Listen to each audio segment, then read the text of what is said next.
Alaykum assalom va rahmatullohi va barakatuh. Aytadilar, ko'r va kar odamlarni qanday haqqa da'vat qilinadi? Birinchidan, agar bir odamda buni ikkisini biri bo'lsa faqat, ikkinchisi ya'ni yo'q bu xislatni. Ya'ni masalan, ko'r lekin eshitadi yoki kar lekin ko'radi. Buni ishi oson. Masalan, eshitganda u quloqdan da'vat qilinadi, ko'rmasa ham.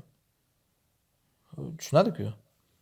Yoki ko'r bo'lgan bo'lsa, ya'ni kar bo'lgan bo'lsa, eshitmasa, ko'rsa, unda ko'rgan ko'zga qarab ishoralar bilan ma'lum-ku, soqovlarda ya'ni eshitmaydiganlarda lug'ati. O'sha lug'atda tushuntiriladi. Ularning o'zi lug'ati bor, mutaxassislar bor, hatto o'qish yoshida biladi ular barmoqlari bilan ishora qilib, ya'ni barmoqlari bilan harflarga teginib o'qiydi.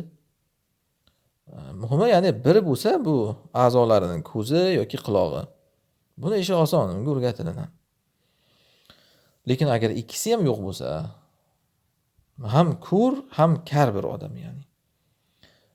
Agar bunga qandaydir hislar bilan ishora qilib, ya'ni mana uni qo'lidan tutib, nimadir hislar qilib, ishora qilib tushuntirib bo'lsa, yaxshi. O'zi Alloh odatda bir narsani olsa boshqasida ko'proq qilib beradi. Ya'ni masalan bir odamni qarasangiz, ko'r bo'lsa quloq yaxshi eshitadi. Yoki kar bo'lsa ko'zi yaxshi ko'radi. Shuning uchun bir odam endi ham ko'r, ham kar bo'lsa, unga boshqa bir hislarni bergan bo'ladi Alloh. Kimdir shunga boshqa hislari bilan ushlab uni masalan yonida yetaklab ko'rsatib, tahorat qildirtirib, yonida o'tkazib, turg'izib, namoz o'qitirish imkoni bo'lsa, yoki ro'za kelganda masalan palon vaqtdan palon vaqtgacha ovqat yedirmay, ichirmay turish imkoni bo'lsa yaxshi. Agar buni imkoni bo'lmasa, la yukallifullohu nafsan illa ma ataha. Alloh biror jonni unga berganidan boshqaga javobgar qilmaydi. Bu odam umuman iymon nimaligini bilmay o'tib ketgan taqdirda ham ishi qiyomatga qoladi. Mana hadisda kelgan.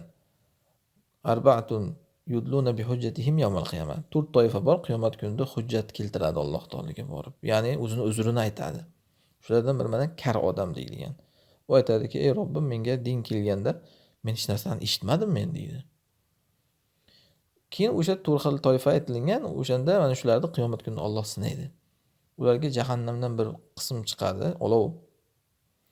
Uzun bir olov jahannamdan chiqadi-da, keyin Alloh aytadi, ana shunga kiringlar deydi. Imtihon bu ya'ni. Kim o'shanga kiraman deb qadam tashlasa, imtihondan o'tgan bo'ladi. Kim nimaga men kiraman desa, osiylik qilgan bo'ladi, jahannamga ketadi haqiqiy shu bilan.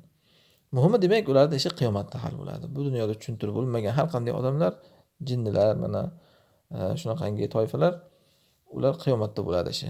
Allohu a'lam.